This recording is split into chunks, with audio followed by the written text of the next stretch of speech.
won. Yeah. This was supposed Bernie to Sanders in prime time. Yeah, this was supposed to be the professional operation. Oh, yes. I think the only thing we went from is amateur dysfunction to professional dysfunction, but they're both dysfunctional. I mean, last week, how could anybody not be not be organized? And now we've got organization, but big problems. Yeah, they were rubbing their hands together. You guys can't wait to see a real convention. Yeah, well, we have one. Is this a big deal or not? Well, I mean, to the extent that it dominates the coverage today and tomorrow, it's an unpleasant reality. But I don't think it's a big deal. I mean, these things tend to kind of rise a little bit when the conventions occur. You saw that last week with Donald Trump. Yeah. And then they sort of fall back into their natural state, which I think you're going to see next week. She should get a bump out of this convention if historical measures are sort of predictive here. Depending on the polls, it's not even. I think CBS and then a couple of the polls said he's up 2 to 3. Right. Yeah. Which is pretty much the 3, 4, 5-point bounce that you normally get in a convention. What happens usually, though, is it's a little bit like a golf ball going through a garden hose. You know, it kind of works its way through. Yeah. And then the race sort of returns to where its natural state is. And Matthew and I were actually talking a little bit before we got on.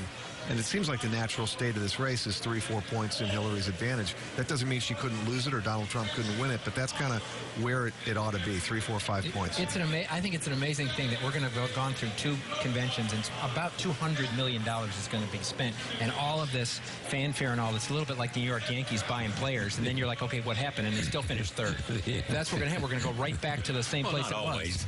The other thing about, not always, no, that's not always. The other thing about Bernie Sanders is this is, I think, what happens when you start a revolution. Right. Once you start a revolution, it's very hard to stop it. I think it's akin to, our kids, when you basically feed them Jolt Cola and chocolate and then tell them a scary story, you can't put them to sleep quietly. It's a very different thing than Donald Trump, who said, I alone will fix things. Bernie, in a sense, is not totally in control of what is these delegate is in fact a movement of a kind. Yes, it is. And what happens with a movement is, of course, people get enthusiastic, they get their adrenaline going, and the movement really didn't end. I mean, a lot of times in primaries, they're over relatively quickly, and the party that loses, or the candidate that loses, has quite a bit of time to adjust, and their supporters do too.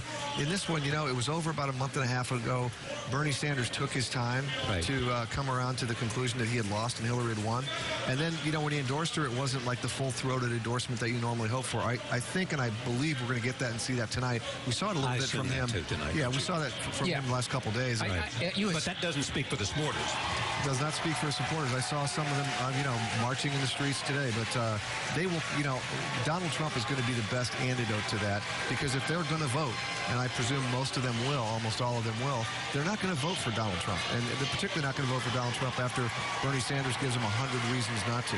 It does to me this, and we've talked about this, Charlie, it does point to the fact that the 2 dominant parties no longer can control events like they used to be able to. We're in a total disruptive environment. People are not hinged anymore to the political parties in the same way they were before, and the leadership of the parties can't manage it like they have like a college campus. They can't manage it anymore, and I think you saw that unfold with the Republicans, Donald Trump being the nominee, where the elites opposed him, and I think you see that with Bernie Sanders. We are headed towards a time where the 2 political parties are not going to be able to keep doing what they're doing. So we're watching something significant in this election, in a sense, the weakening of political parties. I think you're watching something as significant that's occurred in America in the last 150 years. I think we're headed towards it, and I think we're headed towards a growth of something new parties, something new, the change Democratic Party, change Republican Party, but we're headed there. Multiple parties, maybe? Multiple parties.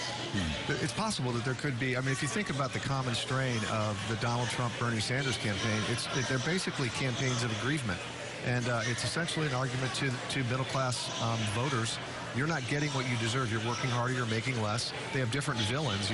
Bernie Sanders would say it's trade deals and Wall Street, but he would say it's trade deals. Donald Trump says it's trade deals and immigration, but it's trade deals. And so you could conceivably have a working people's party, which isn't necessarily like a socialist party, but it may be it's time for us to get what we deserve kind of a thing. How much of this election will depend on how large the group of economic people who basically have income insecurity, who feel like that the best in life has passed them by, and are frustrated, angry. How large is that group? And is that group, if it's large, can they determine the election? Well, I think what you're seeing is the real fundamental pivot in this election right now, which has not happened before. This is not a geographic election. This is a demographic election. And the pivot is on working class without college and working class with college. She is overperforming among whites with college degrees. She is underperforming. He is overperforming of whites without college degrees. And I think that's the sort of blue collar versus white collar, that whole dynamic. And, there's a question is there enough voters in that group to do it? Donald Trump could win this election. He could win this election primarily because he turns out to be the change they wanted, even though it's slightly risky. That's an interesting point. How does she get past not being the change agent? I mean, she says she's a change agent, and what she wants to do is change, but she has a history, and she's viewed as part of the establishment. Well, I think that's one of the difficulties of this convention that they're going to have, that they have to figure, in my mind, to figure out how to manage. They're going to have a whole bunch of political leaders here, and a whole bunch of political leaders that are the past and the status quo. So Bill Clinton, Barack Obama, whoever else that is. It's a lineup of people that's very good, but basically say, you're going to go backwards, or you're going to stick with the status quo, and she has to be careful about that. Yeah.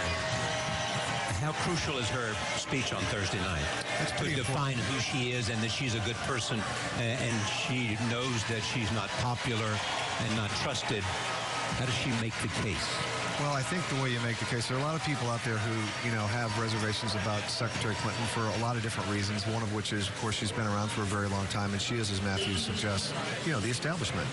On the other hand, and they may even have a sense of the position she's held and some of the accomplishments that she's responsible for, but I don't know that they have a very good sense of Hillary Clinton, the person.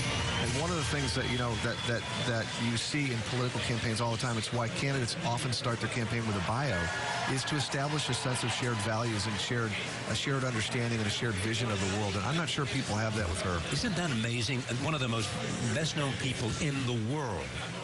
People don't feel like they really know her, or parts of her that her friends know are not known.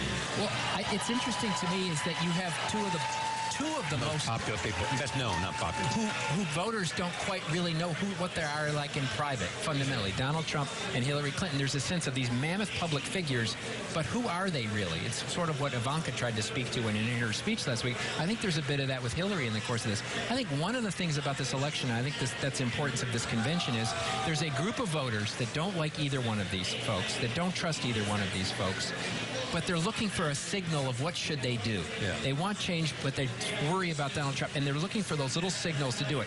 I think the fact that Michael Bloomberg's going to come here on Wednesday and endorse her, while not a huge thing, is a signal to folks, maybe that's the direction I should go. And I think there's going to be some Republicans in the next 2 or 3 weeks that are going to come out and basically endorse her and say, I can't vote for Donald Trump. Some national security Republicans already have done that. Right. Yeah. And I think that's an essential part of her strategy, because Donald Trump comes to the table with a very, very thin sort of issue portfolio. Nobody really knows where he stands on an issue. And frankly, where he stands today might not be where he stands tomorrow, because it's all part of the deal, right? What they kind of understand about Donald Trump is he's strength and he's change.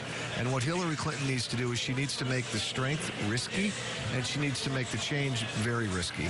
And by having guys like Brent Scowcroft and other establishment Republicans come out and say, I'm a Republican, but this is a bridge too far for me, I can't do it, she helps to make that change that Donald Trump is pushing. Okay, but she's got these two challenges you both have talked about. One, she's got to make him, you don't want to trust him as president, on the one hand.